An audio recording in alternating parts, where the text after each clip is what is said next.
What is up, all of my lovely people that are my subscribers, or you're just finding my channel and checking me out? Welcome all of you in any situation that you are in. This is going to be a bit of a theory video, as you probably guessed from the title. Um, yeah. I'm gonna hold my mic here to see if the mic quality is just slightly better. Also, it just feels comfortable to hold. I don't know. I'll set it down. Anyways, as I was saying, this is a theory video, and I have some interesting theories. I I didn't think about this until recently, which is why I haven't made this video yet. I was planning on getting it to you guys a long time ago. I was gonna try to get it to you yesterday, but I didn't, and that was because I completely changed my mind. This game is not set in the past. It is set in the present. This is after the events of X and Y, and here's why. Here's why I know this. One, Rotom phones were not a thing in the past, and they can't be a thing in the present because they weren't a thing in the present in the current present Kalos that we know, which means there's only one option: the future. Also, the futuristic habitat areas, the futuristic machinery and stuff, and the fact that I missed a very important detail. AZ and Floette were separated for 3,000 years. It took him 3,000 years to refine his eternal Floette. And it claims that they are 3,000 years old. Which means I'm wrong. Floette will not be leaving him in this game. He is actually just returned to Floette. And I'm guessing the hotel is what he decided to do with his immortality. Which I mean is fair, because what else is he supposed to do? Take over the world or something? Like, come on. This has led me to some very interesting things. As we've noticed, there were some very interesting things about Kalos. Also, Lumiose Tower is the same Lumiose Tower as it is in the present. Which means I was wrong about assuming it was in the past. This is definitely in the present. Going into the future of Lumiose. Which is crazy, because I don't think any of us could have guessed that they were going to just straight up make a game that's going into the future, because that's a crazy thing. That's a wild, very wild, my hair is crazy right now. I just got so sidetracked. It's a wild thing to do. It's a very hard thing to do, too. I think they can pull it off. I'm very confident that they can. But, you know, let's talk about the theories I have. Moving forward. Looker, the detective. I have theory he will play a very important role in this,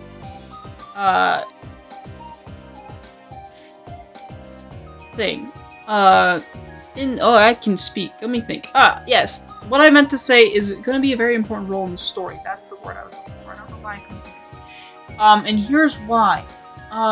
As we know, there's not much information on this, Quasar Co. place. Which leads me to believe that this is probably a potential villain, which would be kind of, dumb, because that's the same villain story every time. And since this is,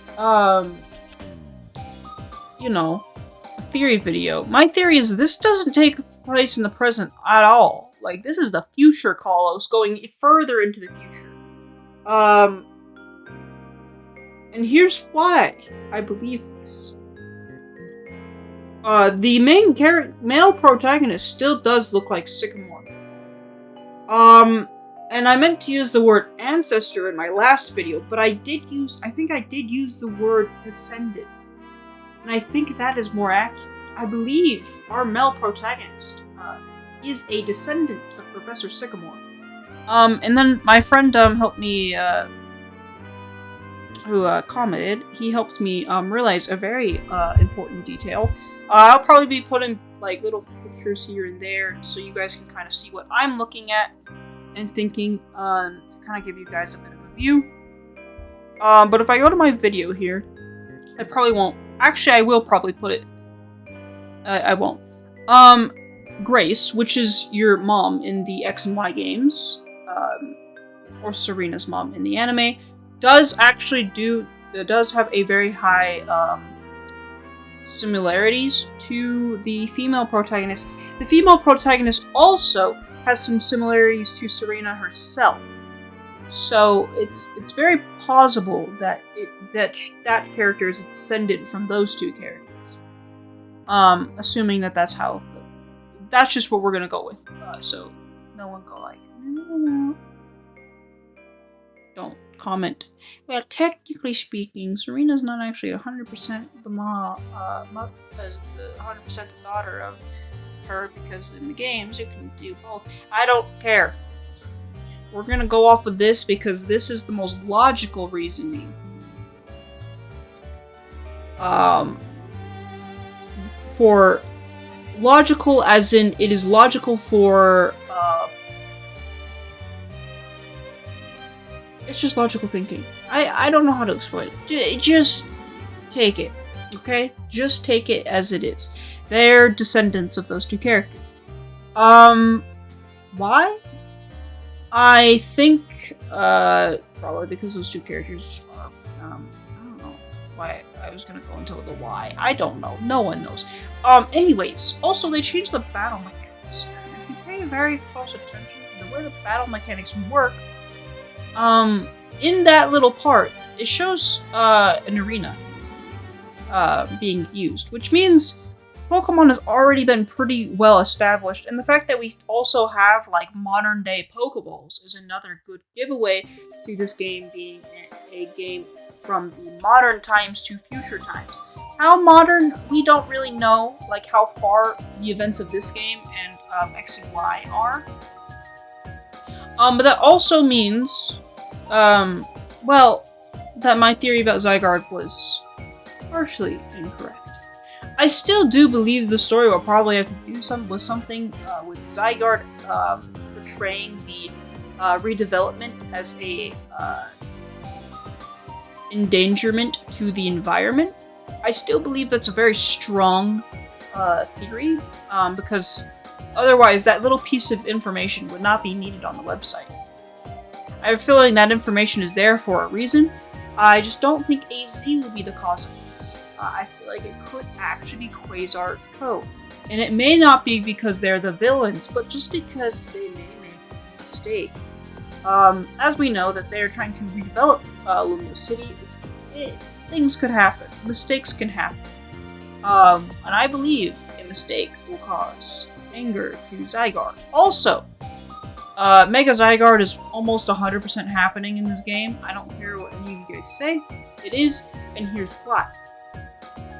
I believe Zygarde is actually the core reason Keystones exist. We know Mega Stones, as far as like in the Omega Ruby Alpha Sapphire games, it kind of says that the Mega Stones just kind of exist in like, came like from like another planet or such which could be true, and it could just be like a rare mineral, and that could be the same thing for Keystones.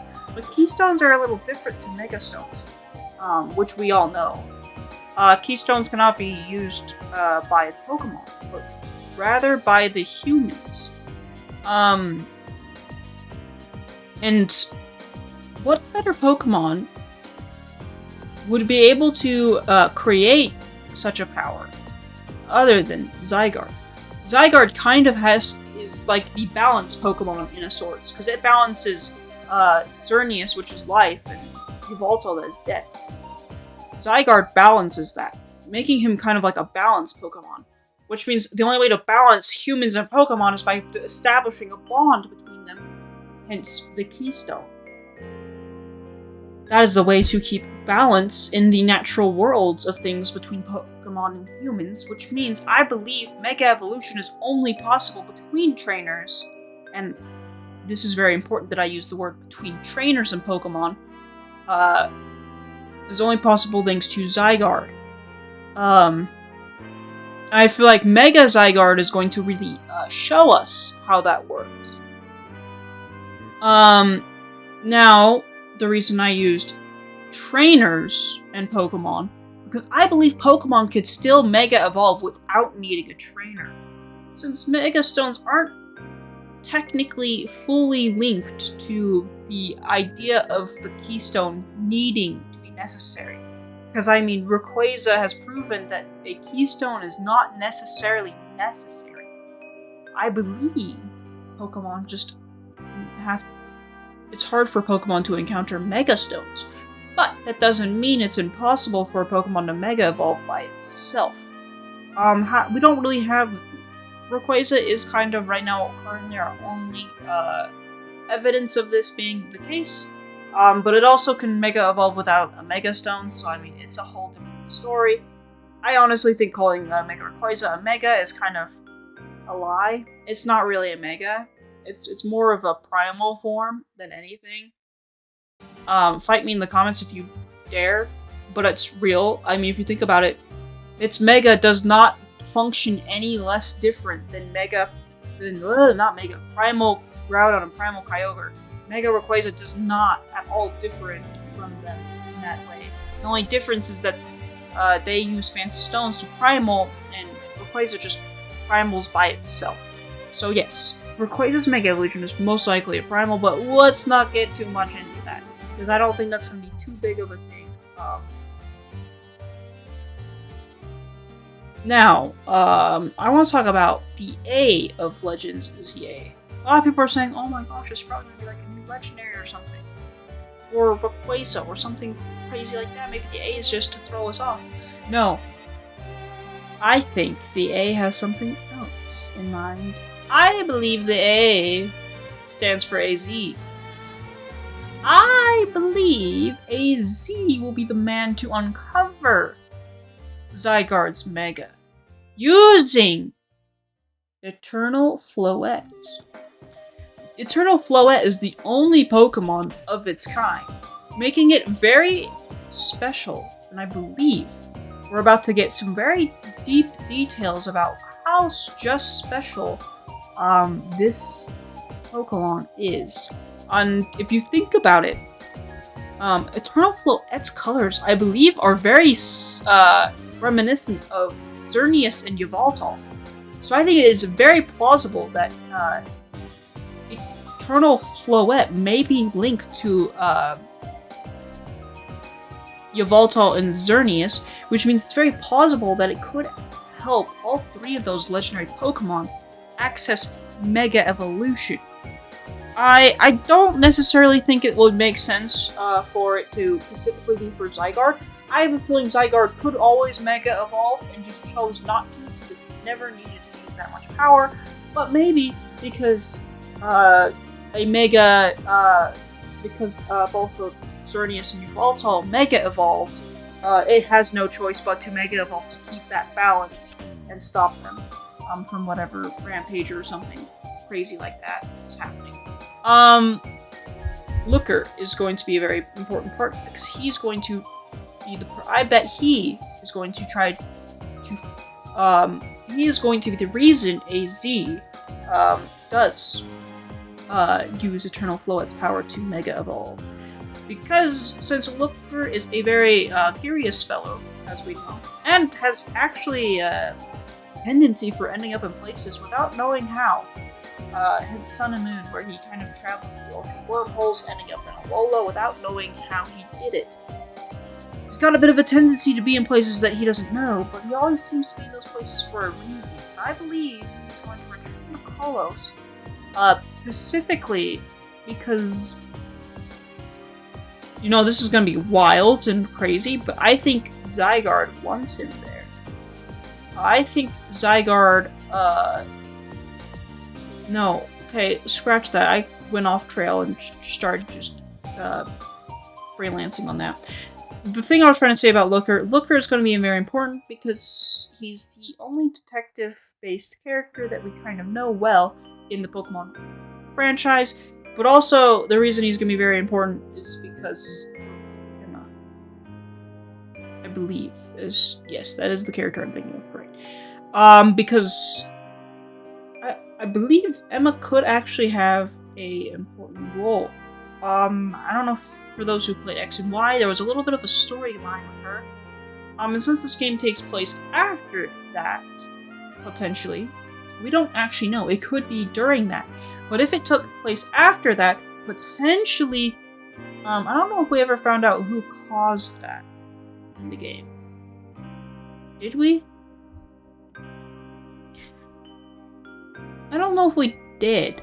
Anyways, the point I'm trying to make is that whoever caused, which is probably Team Flare related anyways, they're probably still lurking around and could potentially still, once again, use the same thing that happened in X and Y, could still happen in this game after the fact, which could give us our villain, if my Eternal Floette, like Mega, Xerneas, and Zygarde, and Yveltal Megas. If that's off, then I believe Emma could be a very good, or at least something along those lines could be a very good candidate for the main villain. And since it would be linked to Emma, Looker is going to be a very important character because he was the one who kind of discovered that in the first place. Anyways, yeah, that's kind of the theory for that. And I know, like, my theories are kind of off the wall and off the roof and crazy. You guys are probably like, you're insane. None of your theories are going to be right. Bet. Also, I'd like to point out the reason Tepig is in the starters. If you look at the trailer, your rival has Cyndaquil, which means technically the starters were supposed to be Cyndaquil, Chikorita, Totodile, but your rival already had picked Cyndaquil, so Cyndaquil was replaced by Tepig. That is the reason we have 2 Johtos and 1 Unova. Why they go with Tepig, I don't know, but that's the reason why. If for anyone who was curious, that is 100% the reason why. I do have a ton of other theories that I would like to go over, but like I don't want to make this video like an hour long. I want to go more into the Looker thing. Looker? So Looker has experienced Heatran, Ultra Beasts. So him experiencing Mega Legendaries and getting involved in that, I honestly think he'll be the one to discover that Eternal Floette has that power to Mega Evolve these Legendaries. I have a theory that Looker is going to be the one that discovers this power that Floette has, and whether he'll be the one that accidentally triggers that power or not is kind of something I can't really determine, because there's not enough information about this game yet to make that kind of a determination. But I do believe he'll be the one to discover that, if that is the case. If not, I believe the Emma thing could be really good. Because maybe there's going to be someone like behind the Emma thing, like behind it, that we never knew about. They're going to make an appearance in this game. And then potentially take back control of Emma. I think it was kind of like a mind control thing. Anyways, take back control of Emma, which would also make Looker another big character in this storyline. I feel like Looker is going to be a very important character in ZA. And if not, that's a missed opportunity in my opinion. I mean, just listening to my theories, dude, this sounds epic. Could you imagine, like Eternal Floette Mega Evolving Legendaries, or like someone who can mind control? Like, that would be a crazy cool villain. Someone who can has the power to mind control in Pokemon. It would be a really cool storyline, both ways. Those are kind of like my 2 theories for the storylines, and I've given you my Mega theories. But also, I believe Megas were blessed by Yveltal and Xerneas, because if you read the Dex entries, some of them talk about how much pain Pokemon is in, Yveltal. And then some of them don't talk about the pain, but talk about, like, just the amount of power they have. That would be blessed by Xerneas. I believe Xerneas and Yveltal bless certain Pokemon with Mega Evolutions, causing some of those Mega Evolutions to be painful and some of them not to be. I feel like this is a really good theory because, I mean, think about it.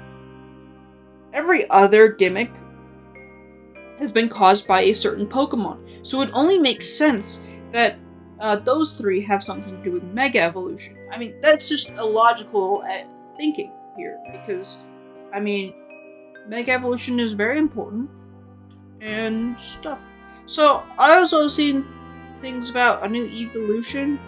I think that's possible. But also, you know what also is possible? I'm just joking. This is just a pure joke. Mega Eevee. Don't take that serious. That's not gonna happen. Hopefully. I'm also theorizing that, see, the starters makes me believe that all 6, so all 3 Johto and all 3 Unova starters may get Mega Evolutions in this game. Potentially, just because it seems really weird if they didn't give the starters at least a Mega Evolution. Because since we are in the present and going into the future, I highly doubt there's going to be new forms, so I think those new forms are going to be replaced by new Megas. It's only like a logical thing to think that way, because if we're in the present, or kind of slightly in the future present, or past present, somewhere in the present, it wouldn't make sense for there to be a, it just wouldn't make sense for it to be that way. Anyways. And then there was that one clip, that we saw at the end of the trailer. I originally thought it was like the start of like the gym leaders. No. I believe this is something different. I believe this is the coordination for, or what did it say? Like, something about a certain match?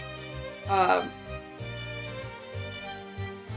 me pull it up real quick as I think, and you guys can sit there and look at my beautiful face while I look at the trailer. Pokemon. Hopefully.